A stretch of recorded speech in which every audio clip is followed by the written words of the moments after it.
2016 সালের সমস্ত অবৈধ চাকরি বাতিল বলে ঘোষণা করা হলো। Hi friends, welcome to knowledge V point. আজ সব থেকে বড় একটা আপডেট তোমাদের ইনফরমেশন দিতে চলেছি। গুরুত্বপূর্ণ একটা আপডেট ইনফরমেশন তোমাদের কাছে ইম্পর্টেন্ট, এটা ভেরি ভেরি ইম্পর্টেন্ট। যারা জবের জন্য প্রিপারেশন করো, গভর্নমেন্ট জবের জন্য যারা প্রিপারেশন করছি, আজকের এই আপডেটটা তোমাদের মধ্যে অনেকটা স্ট্রেংথ আনবে, অনেকটা তোমাদের মনোবলকে শক্ত করবে যারা গভর্নমেন্ট জবের জন্য প্রিপারেশন করো তাদের ক্ষেত্রে। দেখো, 2016 সালের এসএসসি যে নিয়োগের দুর্নীতি মামলা কলকাতা হাইকোর্টে দীর্ঘদিন ধরে চলেছিল, আজ সেই মামলার কিন্তু চূড়ান্ত পর্যায়ে শুনানি করা হলো। কলকাতা হাইকোর্ট কিন্তু এর ফাইনাল যে আপডেট বা রায়দান সেটা কিন্তু তারা দিল। যে সব থেকে বড় ঐতিহাসিক রায় এলো, সেই রায়টাই হলো 2016 সালের সমস্ত চাকরি বাতিল বলে ঘোষণা করা হলো। 2016 সালে নিয়োগ হওয়া অবৈধভাবে বা বেআইনিভাবে নিয়োগ হওয়া সমস্ত চাকরি বাতিল করা হলো। সমস্ত বেআইনি চাকরি আজ বাতিল হলো। আজ কিন্তু সেই সততার জয় হলো এবং সেই ন্যায় এবং নীতি সেটার কিন্তু জয় হলো আজ। তাহলে চলো দেখে নেওয়া যাক সেই যে নিয়োগ প্রক্রিয়ার আজ যে এটা আপডেট উঠে এলো, সেই আপডেটটা কি এক ঝলকে আমরা দেখে নেব। আমাদের সঙ্গে থাকো। আমাদের চ্যানেলে যদি নতুন হয়ে থাকো অবশ্যই চ্যানেলটাকে সাবস্ক্রাইব করে রাখো, নোটিফিকেশনটাকে অন করে রাখো, যাতে রিলেটেড আপডেটগুলো দ্রুত তোমাদের কাছে পৌঁছে যায়। বিশেষ করে SSC related update, PSC related update, এর সঙ্গে সেন্ট্রাল গভর্নমেন্টের যে কোনো জব রিলেটেড আপডেট। 2016 সালে একটা নিয়োগ প্রক্রিয়ার নোটিফিকেশন জারি করেছিল, যেটা স্কুল সার্ভিস কমিশন ওয়েস্ট বেঙ্গলের পক্ষ থেকে, এবং সেটা ছিল, ভ্যাকেন্সিটা ছিল 24,640টি। এই ভ্যাকেন্সির এগেনস্টে কিন্তু নিয়োগ প্রক্রিয়া করা হয়েছিল এবং শেষে নিয়োগ দেওয়া হয়েছিল কিন্তু 25,753 জনকে কিন্তু নিয়োগপত্র দেওয়া হয়েছিল। অর্থাৎ 25,753 জন কিন্তু জবে জয়েন করেছিল। এইখান থেকে দেখো, প্যানেলের বহির্ভূত একটা নিয়োগ প্রক্রিয়া সম্পন্ন হয়। তাহলে কলকাতা হাইকোর্টের এই রায় থেকে উঠে এলো আজ প্যানেলের বহির্ভূত নিয়োগ প্রক্রিয়া সেটা অবৈধ বা বেআইনি, সেটা নিয়োগ প্রক্রিয়া সেটাকে বাতিল করা হলো। সেই সঙ্গে ওএমআর সিট যেটা বিকৃত করা হয়েছে, যে সমস্ত ওএমআর সিট বিকৃত হয়েছে সেগুলোকে ক্যান্সেল করা হলো।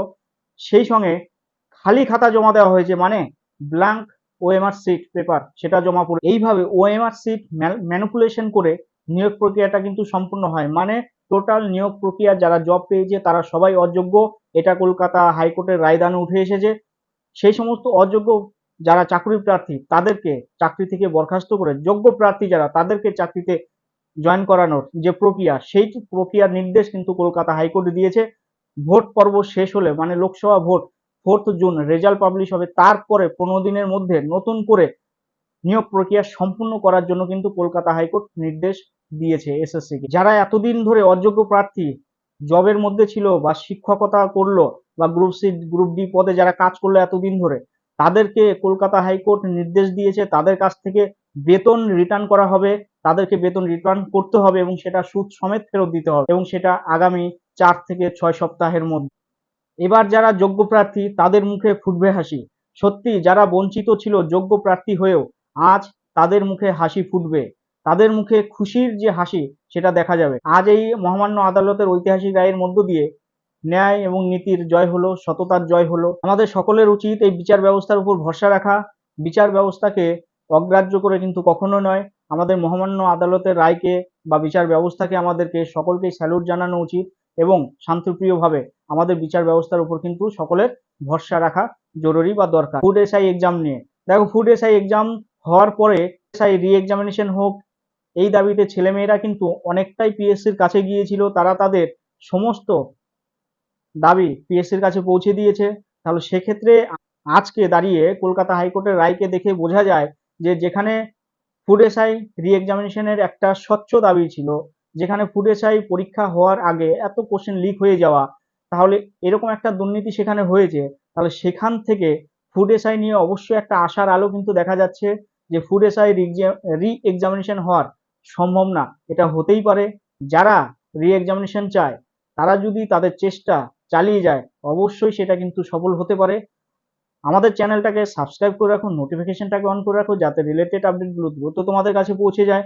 আমাদের এটা অনলাইন কিন্তু এডুকেশন চ্যানেল প্ল্যাটফর্ম, এখানে কিন্তু গভর্নমেন্ট জব, বিশেষ করে ডাব্লিউবিসিএস পিএসসি রিলেটেড এবং সেই সঙ্গে এসএসসি রিলেটেড এর যে জব আপডেটগুলো সেগুলো পাবে তোমরা। সেই সঙ্গে ফ্রি ক্লাস ম্যাটেরিয়াল তোমরা পাবে। আমাদের প্লে লিস্টে যাবে, তোমরা তোমাদের প্রয়োজন মতো সাবজেক্টটুকু স্টাডি করবে, খাতা কলমে লিখে নেবে। এই আপডেটটাই তোমাদের কাছে পৌঁছে দেওয়া ছিল। আজকের আলোচনা এই পর্যন্তই। জয় হিন্দ, বন্দে মাতারম, ভারত মাতা কি জয়।